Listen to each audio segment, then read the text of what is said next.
Hello, live. Susan says we are back for episode number 31 and we're talking all about high ticket offers. Should you share your price or not? So this is a question that was inspired by Robert Collier. So Rob, if you're watching, shout out to you. This is something that I've covered, I think, over in my free Facebook group a couple of times, just kind of informally, and then also in a couple of the challenges that I have done way back in the day. So I wanted to address this because this is a question that comes up a lot. So it is the heated debate, right? Do you post your prices or do you not? What do you think? I'd love to hear from you. If you post your prices or if you don't, go ahead and add them in the comment section. Would love for you to jump in on this conversation. If you are brand new to me, my name is Susan McVeigh. I'm a business sales strategist and I help entrepreneurs and business owners just like you sell with more ease without the sleaze so that you can make money and impact while living your life of freedom and flexibility. So I'm all about simple things, right? And making sales feel easy. And so sometimes having your price on your website or on your intake form or your pre-call questionnaire can feel easy. And I've done both ways. If you go onto my website right now, you'll see that I have a price posted. But I only just recently added that, probably within the last 2 months, maybe. Prior to that, I didn't have prices posted, at least for my one-on-one consulting services. Now, here's the reason for that. The reason for that is because when I first started in my business, consulting and working with small business owners, I actually didn't know what my capacity was. I thought if I have 10 clients, it's kind of going to be my max. But in fact, I think I stopped at about 7 or 8 at any one given time before I said I'm tapped out. So what that meant was that I got a wait list pretty quickly, and I had changed my prices several times in the course of 6 to 9 months in order to be able to accommodate for market demand and to accommodate for me and the results that I was getting from my clients. Now, if you're in the startup phase, that is probably going to be a common scenario for you as well. You'll find that you haven't priced appropriately, that the value that you're providing far exceeds what you have already originally put out there, or you may completely redo your packages. And if you are currently doing hourly, here's your push. Stop charging by the hour and start moving into packages, right? I think there's a time and a place for hourly for sure. But by and large, if all you're selling is hourly, you are just creating a job for yourself, which I know that's not what you're here for, right? You're here to create that impact, that massive impact, and to make money while you're doing it, because the more that you can make, the more that you can give. I saw clear evidence of that this past week when I was in Laguna Beach with 300 other amazing entrepreneurs. So if you're happening to hop by my page because we connected in Laguna Beach, give a shout out to you as well at BBD Live with James Wedmore. So I'm going to talk about the 3 main things and my experience. So again, this is my opinion. You're free to take it or leave it.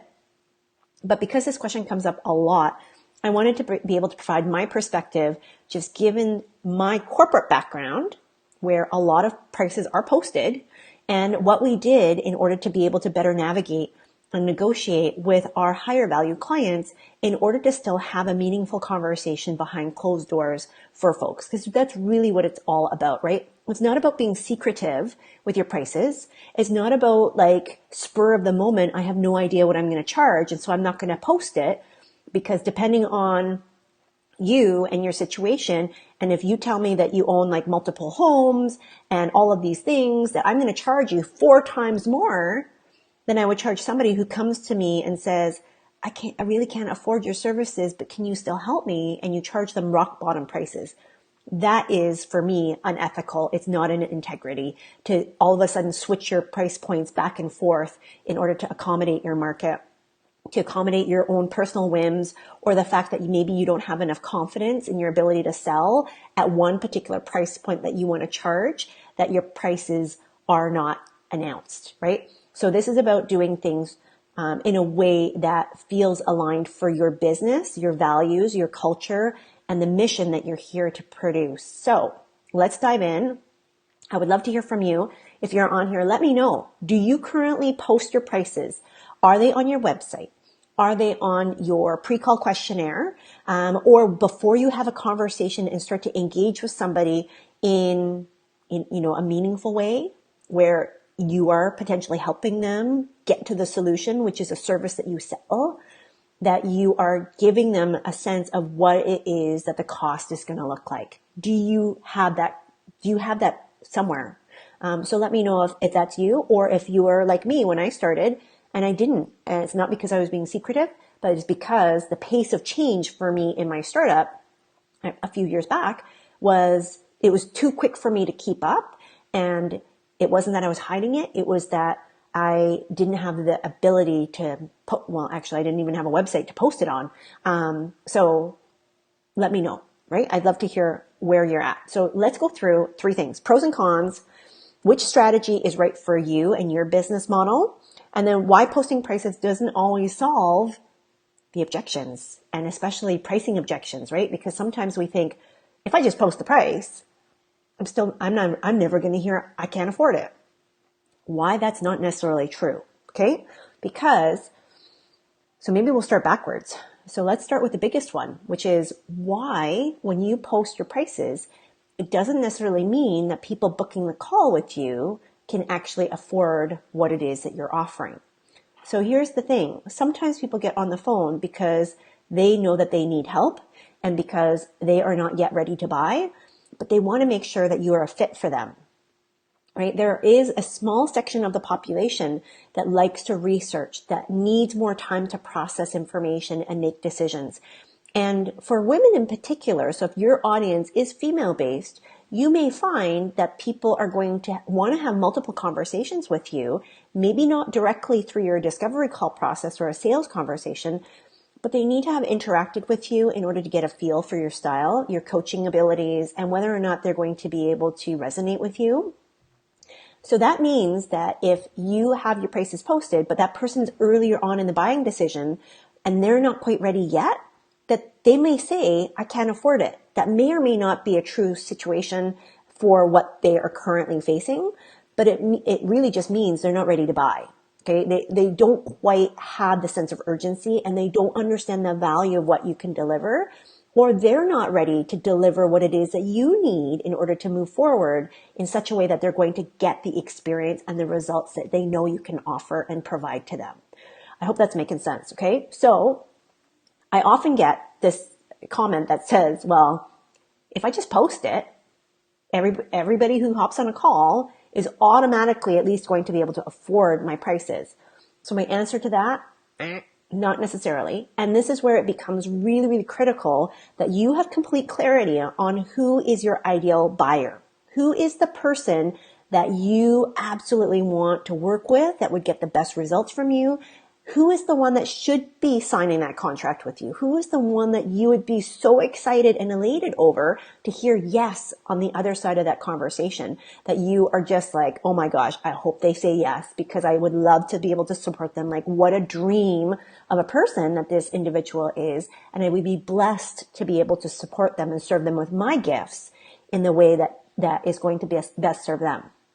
So when you post your prices, you may be missing out on people who only look at the price and don't understand the value, or they're, again, earlier on in the buying decision, oftentimes the pain point isn't big enough to kind of grasp them and go like, I'm willing to pay whatever it takes because this dream means so much to me, right? So let me know, who do you help? Are you really clear on the value that you provide to your ideal client? Because I'm going to tell you, regardless of what it is that you deliver, there is a priceless element of what it is that you provide to people that can't be quantified in numbers. And for the right person, they will be willing to pay hundreds of thousands of dollars, right? So I'll give you an example. I met this wonderful woman. So shout out to her. And because I'm sharing a little bit of numbers, I'll fudge them a little bit, right? Because I think the important piece here is for you to understand the context of what I'm sharing and not the exact numbers per se. But she runs mastermind groups. amazing at what she does. She delivers huge value, and part of that is that they're all invite only. She brings them in, and those people just appreciate having that kind of support. It's for females only, so very, very specific niche, right? The price point that she's offering compared to the value in the market is on the lower side. Not like rock bottom, but they're on the lower side. Now, when she said, well, can I change my prices? I said, absolutely you can. Who do you sell to? Because the value of what it is that you deliver is going to be dependent upon who it is that is receiving that value, right? So as an example, so let me not go off on a tangent. So for those people, right, what are they willing to pay you? And I know sometimes people are like, don't ask that question. Well, I think it's important that you ask that question because you have to understand, what do they see as value? How much is that worth to them? Because if you can't answer that question, you're not going to price appropriately. Make sense? So we all see those what is it called? I just wanted to say masterclass or mastermind because now I'm just on that. Is it, what's the opposite of Visa, guys? MasterCard. Oh my gosh. Can you believe I was in finance? So MasterCard, those commercials, right? Where it's like, maybe it's a concert for somebody who's a diehard fan of Elton John and they want to be able to go to that once in a lifetime experience of being able to go and be VIP and maybe meet him backstage. Well, how much would they pay for that? I think for the right fan, it's priceless. That's why they say it. So for the right person in that mastermind community with this woman, this amazing woman named Jen, what would they be willing to pay? Well, they might be willing to pay a heck of a lot more than what she's currently charging because the value of the relationships and understanding what that experience could do for their business could, easily 5x, 10x, maybe even for some people 100x their results because of one connection that they've made in this group and maybe one idea that they've received. Like imagine that kind of result that you'd be able to provide to people, what they would be willing to pay and how much excitement that they would have. So as it relates to your pricing, you get to determine your pricing, but at the same time, your market will tell you whether or not your pricing matches the perception of the value. And if you know and you believe in the value of your price, but people aren't buying or you're hearing over and over again, I can't afford it, I'm going to guarantee you, because 9 times out of 10, when this happens, it's because you're targeting the wrong avatar. You are selling to the wrong market. You're selling to the wrong person. And so I want you to really think about, have I pre-qualified my buyer? And that's a fancy way of saying, have I dug into enough information to understand why my person buys? And I talked all about this in my Sales Mastery Society when I shared our sales psychology lesson around like what motivates people to buy. It's really important that you understand that. And it's really important that you make sure that you actually understand why your people are buying, not just any person, but your person. What will get them to pull the trigger at the price point that you want them to pay with the deliverable and the value that you're going to give them on the other side. Because it's just an exchange of, here you get this and I'm going to give you this. And so the price is just a symbol of that.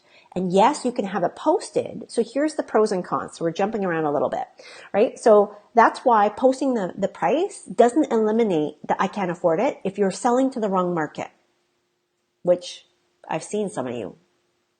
You know who you are. If you're selling to the wrong market, it feels like you're hitting your head against the wall because you're having all these great conversations with amazing people, but they either don't have the urgency or you can kind of get a sense that, oh, I think I could help them, but they're not quite ready, or this is not quite the perfect time for them, or it's not the right product. They need to do other things first. It means that you're talking to the wrong people, or the wrong version of the right people. Does that make sense? So it's like they may be 2 steps behind where you actually need them to be, or vice versa. Maybe you're speaking 2 steps ahead of where they need to be. Okay?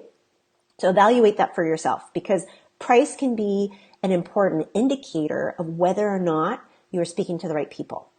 And if you hear the same obstacles or objections over and over again, first check yourself and see, am I comfortable with the price? Do I feel like I'm delivering the value that is at that? But really, I like my students to price at a point where it feels like a no-brainer, where it feels like, oh my gosh, you're going to pay me $30,000, $100,000 for this thing, $2.5 million. Somebody that I know has a mastermind, and that is the price point. Again, it's for a different target market, right? So when you know who your target is, it makes things really easy to sell and to be able to feel really confident about the prices that you have set. And if you're excited about selling that product, guess what? You don't even have to sell it. All you're doing is you're serving people, and you're being like, thank you for helping me. And because you're helping me, I want more help, and I'm going to keep moving forward. Okay, so let me just check, because I feel like people are hopping on and I don't see any comments, and I know sometimes eCam can be a little bit funny. So if you're on here, feel free to say hi. So pros and cons of posting.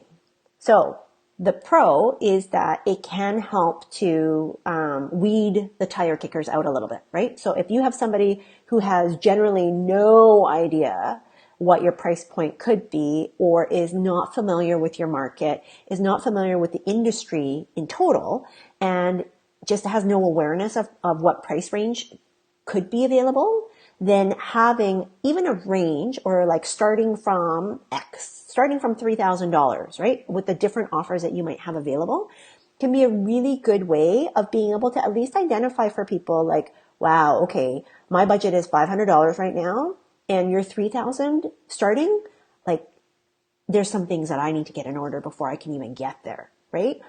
And so here's the con to that is, when you set your prices, or you have it like right there, is you can eliminate or remove a lot of potential buyers from your sphere, because all they're doing is evaluating based on price. Now, when you become a commodity, which is a fancy word of saying you're just a thing, right? So, and this is going to be a terrible example because I love pens. This just happens to be something close to me. So when you are a commodity, you're a thing that is interchangeable with something else. Now, for you as a high expertise professional person, you're not a commodity. But sometimes people start thinking of you as a commodity because they can just trade your services for somebody else. So have you ever had this? Have you ever had somebody say that, oh, your competitor is substantially cheaper? Or that, oh, like so-and-so offers this and it's at this rate instead, right? So if you had somebody who's talking to multiple individuals and they're only basing it on price, they're looking at the service as a commodity, the same as I would look at a pen, right? So a pen is a pen is a pen. I'm using it to write. I really don't care, depending on what situation I'm in. I probably don't care what the pen looks like now. I love pens. So if you're a fellow office supply junkie like me, I give you a high five. Let me know in the comments if you are and what your favorite pen is, because I'm always on the lookout for nicer pens. But that's the deal, right? Like, there's only a certain amount of money that person is going to be willing to pay for something that they don't see or perceive a ton of value on. Like, why is this pen, I think this was like $2, right? But I could, and I think I might have one somewhere, a Mont Blanc pen. And I've used this example before. I think Mont Blanc is like $1,000 pen, right? Beautiful pen. Is it substantially better than this one? I don't know about that. And if you have a Mont Blanc, you know what I'm talking about. But it's the experience of how I feel when I write with that pen, right? Like the memory of why I rewarded myself with that pen or how I earned it. So back in corporate where I used to work, the top performers for certain areas would get a Mont Blanc pen. It was like a cachet, like yes, I did it sort of item. And they got known for, oh my gosh, they got the pen, right? So what do you do that allows you to charge premium above and beyond your competitors that makes them go, oh, I really want that. Like that to me is priceless, because then guess what? You no longer become the pen. You are now one and only you, right? Which is what you always should be. But again, sometimes when you have the prices posted, people are just looking at the price and the list of deliverables or the things that they're going to get that you put on there, and then they make a decision based on information. And yes, they still will have a phone call with you, but it sometimes can be a lot harder for you to be able to then justify your price, right? So if you've ever gone onto a call and you kind of feel like you're still trying to convince somebody, this is perhaps why. And sometimes we hide behind posting our prices. I see you. If you're on here and you're doing that, let me know if you're like, I like being able to just post my price because it's just faster and simpler and easier than having that conversation and feeling like, because let's face it, when you have to explain your price and value and justify that, like stand behind it, and that person doesn't understand you, it can feel really deflating when you almost do feel like you're convincing them, right? So if you are thinking, I'm just going to post the price and hope that I never have a price conversation again, it's just here's the offer and here's the deal and then go and do it, then especially if you're earlier on in your business, that typically isn't going to happen. You're still going to need to make sure that you can have a conversation around money and a conversation around the offer, and that you know how to position it properly. You know how to transition into that without your voice changing and doing all kinds of funny things because you're not 100% comfortable about your price, or that you actually would prefer to sell something that's even more, because that can sometimes be the case. So I'll share this example because I think it just highlights how price is just a symptom sometimes of something else that we are hiding behind, because I know that I have done it too. When I first started, I didn't have my prices posted and I was really nervous about getting my first few clients. And so I prepared for the fact that somebody wouldn't be able to afford me, which it goes back to, I was talking to the wrong people, right? I was talking to people who needed my help, but they weren't my ideal dream clients, because guess what? Your dream clients, the ones that you truly want to work with, they will find the money. They have the money and they will allocate it towards you, or they will do what needs to be done. Because as a business owner, let's face it, we do the tough things. They do what's required in order to get the money so that they can work with you, right? So I want you to think, if you've ever worked with a client and you go, wow, that's so true, Susan, like they didn't really have the money or they weren't sure exactly how it was all going to come together, but in the end, they made it work, right? So they never said, I can't afford it. They're like, okay, I don't have the money right now, but let me figure out how to get it, right? It's a very different mindset, and it means that you're talking to the right person. So when I first started, I prepared for the fact that people wouldn't be able to afford me, and I slashed my price by half. This is on a one-to-one consulting coaching basis. So it was my time. I wasn't necessarily slashing all of my time and my effort and my energy, but I was slashing my prices because I wasn't confident for me. And truthfully, I actually didn't want to even sell it at the original price. I wanted to get to the next price point. So guess what? Those two people that I offered the discount to, they said no. It was a no-brainer. It was a half price. No, I can't afford it. But guess what? As soon as I said there's only a couple of spots at the original price, I think it was $3,000, and then I was going to raise it to my my next price, which was $5,000. I already set that, and that was the one that in my mind and my heart I actually really felt more aligned to, that I really felt more excited to be able to sell. The $5,000 was actually super easy to sell. The $3,000, not so much, right? And you might be thinking, well, why are you telling us this? You're a salesperson. Like, you've done this your entire, look, it's always a little bit more challenging, selling your own stuff. And I'm a human just like you. And so I'm teaching you based on my experience. Yes, as a sales leader and having hundreds of millions of dollars in corporate, and now having made like multiple six figures in my own business. But the reason why I'm sharing this is because it's not without struggle. It's not without difficulties. It's not without trial and error.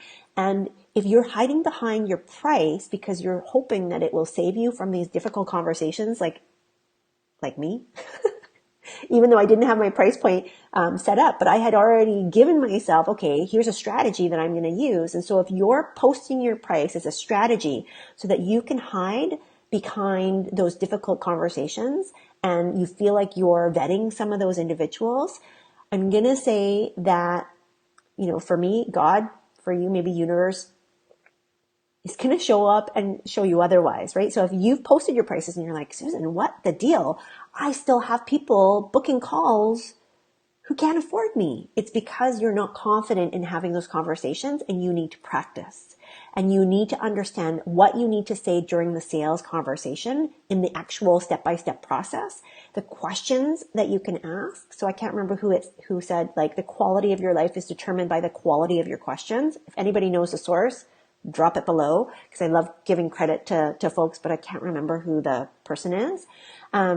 It's the same for sales. The quality of your sales is a direct reflection of the quality of your conversations and the questions that you're asking in those conversations. So if you are shying away from having those challenging conversations and actually digging into people's money stories or what they can and cannot afford in terms of the results that you are trying to provide to them, and you're hoping and praying that just by posting your price and a number on your website or a number on your Facebook page or social media promo, that like you're going to bypass those conversations and they're all going to be super easy. They can be. However, they probably won't be for you, at least not right now, because you need to learn how to be better in your sales conversations. And so if you understand the flow, if you understand the types of questions that you need to ask, then you can eliminate a lot of objections because you will have found out ahead of time exactly what is motivating those people to buy and also what's standing in their way of being able to say yes to you, right? And that means price or no price, that it's really not going to determine the end outcome of the conversation. Can it make things easier? Sure it can, because people then have more information. And I think that's where a lot of the argument around posting the prices comes from is, I want to be honest. I want to be transparent. I don't want to feel like I'm sneaking around. Look, where does it ever say that not having prices posted or even giving like a vague range makes you a bad person? It doesn't. Right? It's just like having a lot of money doesn't make you a good or a bad person. It's really just going to amplify the things that you already naturally are. And so if you are struggling with your price and how to have those discussions, and so you're putting that in order to help you, I would encourage you to still practice those skills in order to give yourself as much room for success as possible. And on the flip side, having the pricing on there can allow for more meaningful dialogue, right? It means that you still have to have a conversation around the offer. But do you need to spend as much time on the price if somebody is already prepared to spend that amount? They understand what the investment looks like? No. So it can free up a lot more space and intention and focus on the conversation so that you can dig into the matter at hand, right? Because I know sometimes if you're worried about the price or you're worried about how to position your offer and actually like say it. So I'll challenge you right now. How easily can you say your offer? How easily can you say the price point, right? So if I wanted to sell a corporate client into a long-term engagement, it would be a six-figure. It would be $100,000. Now you notice that my voice does not do a weird, like, it's 100,000. I'm not asking you a question. I'm stating a fact, right? And so your offer, your price needs to sound flat, if not a little bit downwards, because usually when we're giving directions, we're talking, how to explain? We're talking straight, or we're starting to inflect down because we're commanding attention, right? So your price is your offer. And so if you don't take charge of that, you don't want to ask permission, because that leaves room for uncertainty. And in a sales conversation, and that is an instant killer of sales, is having uncertainty by the person who is in charge, and that is you. When you are leading a sales conversation as a business owner, you are the leader, not your prospect. So if you ever had your prospect take charge because you have the prices posted and they're giving you 20 questions, it doesn't matter if your price is posted. You essentially have lost the sale. I see this time and time again.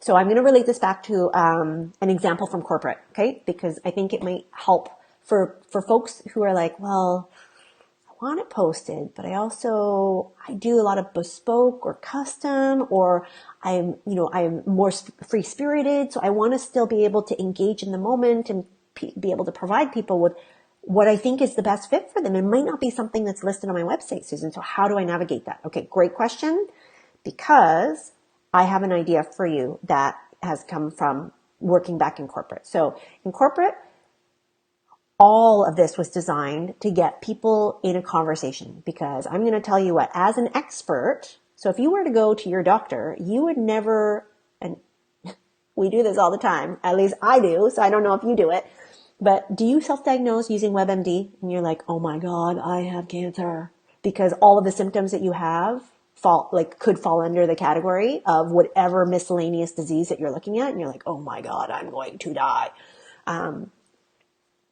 Am I the only one? Right? But if you went to your actual doctor and your specialist, they might have certain things on the board, right? Like if it's flu season, they're going to have, do you have any of these symptoms? You might have the flu.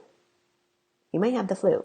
And yet when you get in the door and you're like, I think I might have the flu, they're going to ask and dig in with more questions, and they're going to give you a way more specific diagnosis. Maybe it's not the flu. Maybe it's some other thing like a sinusitis. Okay. I'm just making stuff up in terms of the terms. But what I want you to take away is that the whole purpose is to get you in the room with the expert so that they can have a conversation and give you the right thing, right? So your doctor, the diagnosis is the sale. They're trying to get you to say, yes, I believe what you're trying to do for me is the correct thing. And here's the thing that's going to help you is this diagnosis. Go and take this or this. Here's your little prescription pad, or, rest, lots of fluids, whatever it looks like, and off you go. That is the sale. Done. Your doctor has made a sale. Now, in corporate, we would have prices posted. They're the board rates. So how do you navigate this? You have people who are like, oh, look at those prices. Like, Joe down the street is given a better rate. Can you do something for me? Absolutely. Like, let's figure out exactly where you are at and see what we can do in order to be able to accommodate. So what happens? They go in and they talk to an actual salesperson, right? So that person now is like your doctor and can then go in and diagnose, do I want to give you a better deal? Can I bundle other things together? So if you're a business owner and you're thinking, okay, Susan, how does this apply to me? Because I have a range. Sometimes I like to do like a one-off, right? Because I don't advertise it, but I love doing VIP intensive strategy sessions. And I'm being real. Like that's not on my website. It's something that I do offer, but not a lot. So how do I navigate that? Well, because I'm able to say to somebody, if you're looking for one-on-one coaching, but you might not be the best fit for a long-term engagement, like what do you actually need? And if you need more support than maybe one of my group programs, in that you don't need the structure of the content, but you actually need, here's the strategy, and then go out and implement, then I can give them that offer. Right? And they already know, because my price is posted, kind of what that range might look like, right? Like that, because that is the highest level that I would serve a client at. And if somebody came to me recently and said, I want to work with you, but not for 3 months or 4 months. I want to work with you longer term. And right now my price is posted on my website. I think it's for like a 4-month one-on-one. And so I had to give her a different price, a different engagement package, right? So that's how you navigate. Even when your price is posted, you still have to have a conversation around price. Because if I was not confident in my value and my ability to create a package for her, I had to go away and think about it, because I needed to see, do I want to support a client for a longer term, like the 6 months and potentially for a year that she's looking for? And what would that need to look like in order for her to get the best results and for me to feel really excited about doing that? So I still have to be able to have a conversation around the pricing. Just because it's posted on my website doesn't mean I get to bypass that, right? And so it can make things a lot easier, because it provides you with the support that you need in saying, okay, you're just confirming, like, we've already confirmed that we've had this conversation. Now, if you don't if you don't have your prices posted and you're like, Susan, I really like to put my prices, but how do I do that? Or maybe you don't want to put it on your website, but you want to put it somewhere else. So here's the thing. If you're doing a lot of direct outreach, which a lot of my students do, right? Because it's a great way to engage with your audience. It's a great way to build those relationships and just have meaningful conversations, regardless of whether or not you have a product or a program to sell on the other end. And so a lot of times the question comes where it's like, well, I feel kind of weird if I'm asking this person, do you want to get on a call and like, maybe I can help you? And then I'm saying, wait, do you have this money? Like, do you have at least $3,000 or $4,000 or $5,000 or $10,000? Like whatever the minimum investment level is for you. Do you have that amount to be able to actually get on the call with me? Because I don't want to deal with the objection. Or you're going through a lot of conversations and that money objection keeps coming up. So here's a really easy way, at least I think it's easy, way to be able to address this.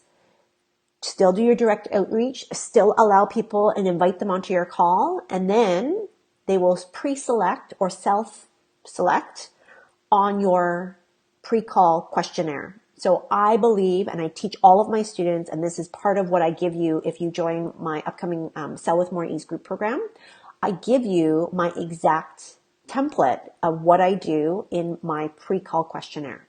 And I change it up from time to time because I'm always testing, right? Because sales is really about testing and tweaking, testing and tweaking. And so in my pre-call questionnaire, you can drop in, like one of the questions is, this is the investment level required in order to work with me. Do you have this available? Yeah, either yes or no. Or you can also do it where this is the minimum investment, the minimum, because depending on how many offers that you have available, you may just want to make sure, like, have I set the stage and the expectation for what they might have to invest to work with me? And instead to give them a range of, I have this available, I'm willing to get this money available, or no, it's just not for me. And in most cases, very rarely do I see people that don't have the money and know that it's a sales call. So you have to pre-position that properly, right? So that they know it's not just pick my brain or free coaching. And then when they're going to fill out your questions, then they will go, oh,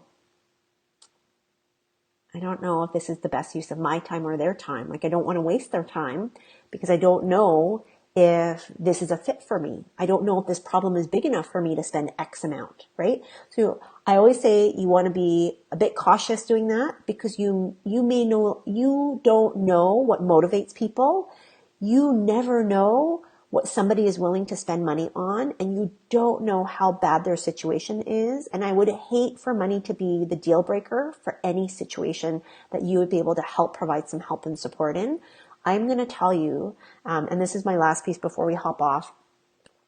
I'm going to tell you, there are so many people who never afforded my services. They couldn't afford to work with me, and they were very upright and honest about it.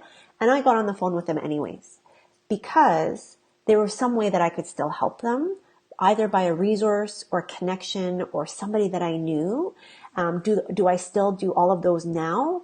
No, I don't have the capacity to do that and take on all of these calls. Guys, I was taking I think it was 10 to 25 calls a week when I first started. That was normal for me because I was used to doing 40 calls in a day. So 10 to 25 felt really doable. And I loved connecting with people and finding out about their story and how I could help them. So how do I serve now in a different capacity? Well, I do it through this show, right? Every week, unless I'm traveling and I'm totally offline, like last week, I hop in here and I provide just free value. If you're on here and you ask me a question, I will give you the information because it serves you, but it also serves many, many people at the same time. If you send me DMs, I will maybe give you a little bit of clarity, but I'm at the point now where I don't have the capacity to give that's free one-on-one coaching. And out of respect for my clients and my students, I can't do that. So if you're dropping me a DM and asking me a very specific question, know that I appreciate you. I will use your question as inspiration for content like this.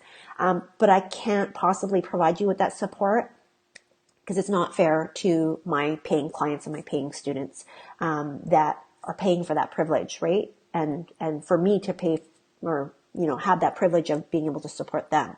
So I do that through this mechanism. I do that through my free Facebook group. I do that through my emails. So if you're not on my email newsletter, so that's what I want you to think about, because sometimes I think we get really stuck on, oh my gosh, I can only get on calls with people who are going to buy. Yes and no. I teach my students how to identify those folks and how to make offers only to individuals that you feel most aligned with, because that way you consistently hear more yeses. But it doesn't mean that you don't have to get on the call, because if you're trying to master the skill of sales, guess what? You have to actually practice. You need to get in the game. It would be like somebody trying to learn tennis and they never pick up the racket. They never hit a ball. You're never going to get any better. And so sales is about having conversations. And unless you master that and you get really good at what are the questions that really work for me and resonate with me and with my audience and the person that I ultimately want to serve, it makes it really hard for you to be able to do it consistently and to do it in such a way that you have confidence that no matter who gets on the phone with you, that you're serving them at your highest capacity, and that regardless of whether or not they buy from you, that you have done your utmost to help them in whatever way that you can at the time that you are doing it. So, that's me on my soapbox. Hi, Kylie. Yes, I love my clients. They are just amazing people, right? So pricing, no pricing, it really comes down to you. And it comes down to your confidence and your comfort. I have my prices posted now because I don't have a lot of capacity to take on one-on-one clients. And I want to make sure that there's no surprises. Now, most of my clients that work with me, they already have a really good idea of what my prices were, even before they came to work with me. I think sometimes it's through your vibe and through a really woo-woo way of saying that, but it's through the way that you hold and carry yourself. And you can give so much value in lots of different ways. Like at this live event that I was at last week, I gave freely because that's how I am. That's how I teach. And I think when you are so worried about, I am only getting people on the phone that are going to be like, I'm ready to buy, you might miss an opportunity for somebody who's scared to buy, but still needs your help and has the money, but needs a conversation, right? So those are the dualities of having your prices posted or not having your price posted. Ultimately, you are the decision maker. You have to figure out what feels best for you and know that it's okay to switch, like me, right? So when I first started, I didn't have my prices posted. Like literally until a couple months ago, I didn't have my prices posted. I had them for my self-study courses and the things that you could just buy on your own. Those are still posted. But I only just recently added on my one-on-one consulting, and that price is probably going to change again, just because I don't have a lot of capacity. I think I have like one more spot, maybe. Okay, hold on. Been talking a lot today. And so it's okay to swing the pendulum. I know, and there's no judgment here, right? Like for me on this page, this is always a no judgment zone. Yes, I can sometimes be very direct and blunt. That's partly why I'm here, for you. But at the same time, you got to do what's right for you. Boo. I don't usually use slang, so I'm just trying that out, seeing how that feels. So never let somebody say that because you don't post your prices that you are shady or you're sneaky or you're sleazy or any of that stuff. It's not true. And never let anybody say that you must post your prices because otherwise you're not authentic or of integrity or honest, and that you're trying to hide something, because that's not true either. Never let somebody else dictate how you do your business. For me, it's all about providing you with education and empowering you to make the best choices for where you are in your own business. Do I have an opinion? Of course. That's why I'm here. But at the end of the day, the only person that can choose is you. And ultimately, you're the one that needs to be able to sit with that decision and feel okay about it. And you need to be able to justify it. And that's why I've given you the reasons why, pros and cons, but also what you want to consider as you're kind of navigating that decision for yourself. And know that it's okay if you don't know. Know that it's okay if you're going to change your mind once, twice, three, or a million times, right? Based on where you are in your business and based on who you're trying to reach, you may keep changing back and forth a lot of times, and that's totally okay. You may choose to only put prices up for certain products and services and not for others. Again, totally okay. And so it works in corporate, it works in larger businesses, it works in smaller businesses and micro businesses. I still consider myself a micro entrepreneur because it's a small scale business. And so if you're like me and you're like, I want to have some fluidity, I want to have some flexibility, and I don't want to fit into the box all the time, it's okay. Try it. See how it feels. See what the results are. And if you're still struggling on the pricing conversation, I want to encourage you to practice having those conversations and encouraging you to not shy away from booking calls just because you don't want to have an offer discussion, just because you don't want to have people say, I can't afford you, or, what are some other options for me to be able to work with you, and you really don't have anything. It's okay, right? So if you need specific step-by-step help though in your actual sales process, and part of this is that pre-qualification, then I do invite you to come and join me before we launch the next round of Sell with More Ease. You can join the VIP list. Go to I think we have it linked up, sellwithmoreease.com, and you'll be able to join the VIP list. So you'll know as soon as the doors open and get access to all of the first bonuses and goodies and all that good stuff. So I appreciate you. This is a little bit longer than I was planning just because pricing is a meaty topic. And if you're stuck on this and you're still not sure, go ahead and you can send me a message and I will use that to provide some additional content and more value to you and hopefully address your question, not only you specifically, but also be able to help more people that might be struggling with the exact same question and concern that you have. I thank you so much and I hope you have a wonderful evening. Bye-bye.